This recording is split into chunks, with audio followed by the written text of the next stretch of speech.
আসসালামু আলাইকুম ভিউয়ার্স। তো ভাইবা ইঞ্জিনিয়ারিং ওয়ার্কশপ থেকে আপনাদের সকলকে স্বাগতম। আপনারা দেখতে পাচ্ছেন এখানে টায়ার শো স্লিপ করা হচ্ছে। এখানে যে ড্রামের স্লিপটা, এখানে সমস্যা হয়ে গেছিলো, আসলে ব্রেক ধরতেছিল না, এই জন্যে এই যে আপনারা দেখতে পাচ্ছেন এখানে স্লিপ ঢুকানো হয়েছে। তো এখন এটা বাকিটা ফিনিশিং দিব। এই যে আপনি দেখতে পাচ্ছেন এটা হচ্ছে ব্রেক শু।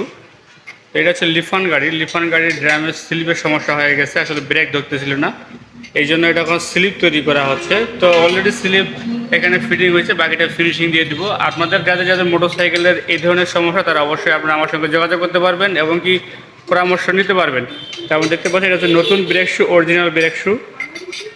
এই ব্রেক শু দিয়ে স্লিপটা তৈরি করা হচ্ছে এবং কি স্লিপ তৈরি করা হয়েছে এবং কি ফিটিং হয়েছে, বাকিটা ফিনিশিং দিব। নিউট্রালটা পারফেক্ট করে নেওয়ার পর ফিনিশিংটা দেওয়া হবে। আপনারা দেখতেই পাচ্ছেন এখানে যে স্লিপটা তৈরি করা হয়ে গেছে, এখন বাকিটা ফিনিশিং দিয়ে দিব। তো যাদের ড্রামের এই ধরনের সমস্যা, ব্রেক ধরতেছে না, তারা অবশ্যই আমাকে কমেন্টে জানাবেন। আর এটার কাজের রেট কত টাকা পড়বে অবশ্যই আপনারা কমেন্টে করবেন, ওপেনলি বলা যাবে না। তবে আপনারা দেখেন যে আসলে বাকি ফিনিশিংটা আমরা কীভাবে দিচ্ছি, অবশ্যই দেখবেন। আর ভিডিওটি যদি আপনাদের কাছে এতটুকু ভালো লাগে থাকে, অবশ্যই লাইক, কমেন্ট এবং অন্যদেরকে দেখার সুযোগ করে দিবেন। আপনারা যদি আমার ইউটিউব থেকে দেখে থাকেন তাহলে অবশ্যই আমার ইউটিউব চ্যানেলটি সাবস্ক্রাইব করে দিয়ে দিবেন। আর যদি ফেসবুক থেকে দেখেন অবশ্যই ফেসবুকটি ফলো করে রাখবেন। তো আপনারা দেখতে পাচ্ছেন এখানে নিউট্রালটা হয়ে গেছে, বাকিটা এখন ফিনিশিং দিয়ে দিব। তো অবশ্যই আপনারা ভিডিওটি দেখেন।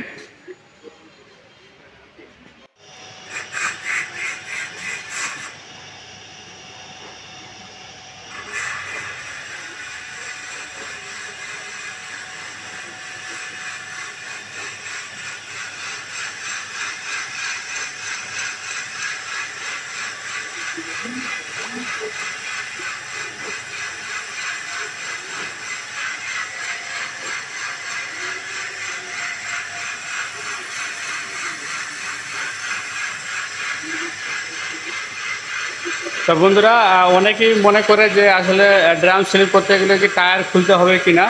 তো আপনারা দেখতে পাচ্ছেন আসলে একটু কষ্ট হলেও টায়ার শো করা যায়। তো আপনি দেখতে পাচ্ছেন মেশিনটি একটু বড়োর কারণে টায়ার শো স্লিপটি করা হচ্ছে এবং কি বাকি ফিনিশিংটা দেওয়া হচ্ছে। তো এটা হচ্ছে টিউবলেস চাকা, এই জন্য টায়ারটা খুলতে একটু সমস্যা, এই জন্য টায়ার শো এটা স্লিপ তৈরি করা হচ্ছে। আমরা দেখতে পাচ্ছেন যে আসলে ফিনিশিংটা কীভাবে দেওয়া হয় ড্রাম স্লিপের, আপনারা সেটা দেখতে পাচ্ছেন।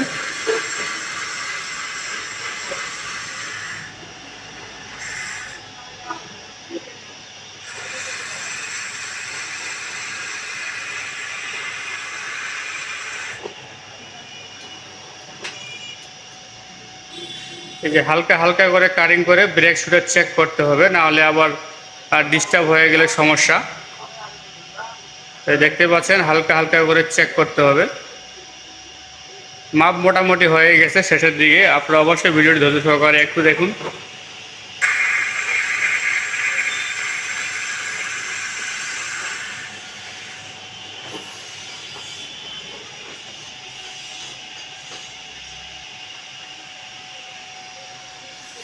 তো বন্ধুরা, আপনারা দেখতে পেলেন যে আসলে চাকাটা কি সুন্দর একটা সূক্ষ্ম একটা মাপ হয়ে গেছে। দেখি খেলাও তো। দেখতে পাচ্ছেন মাপটা খুব সুন্দর হয়ে গেছে, আর একটু ক্লিয়ারেন্স দিতে হবে, তাহলে মাপটা একবারে পারফেক্ট আসবে। তো আরেকটু দিয়ে দিচ্ছি।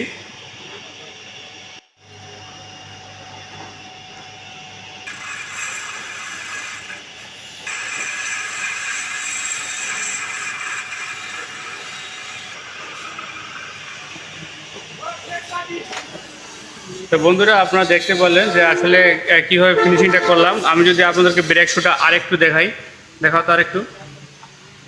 দেখেন এবারে ক্লিয়ারেন্সটা দেখেন, খুব সুন্দর একটা মাপ চলে আসছে, দেখতে পাচ্ছেন। হলো। তো চাকাটি কাজ শেষ হয়ে গেছে, এখন চাকাটি খুলে দেওয়া হচ্ছে। তো আপনার মোটরসাইকেলে কে কী ধরনের ভিডিও পেতে চান অবশ্যই আমাকে কমেন্টে জানাবেন। তো পরবর্তী ভিডিওর জন্য অপেক্ষা করুন। তো সকালে ভালো থাকবেন, ধন্যবাদ।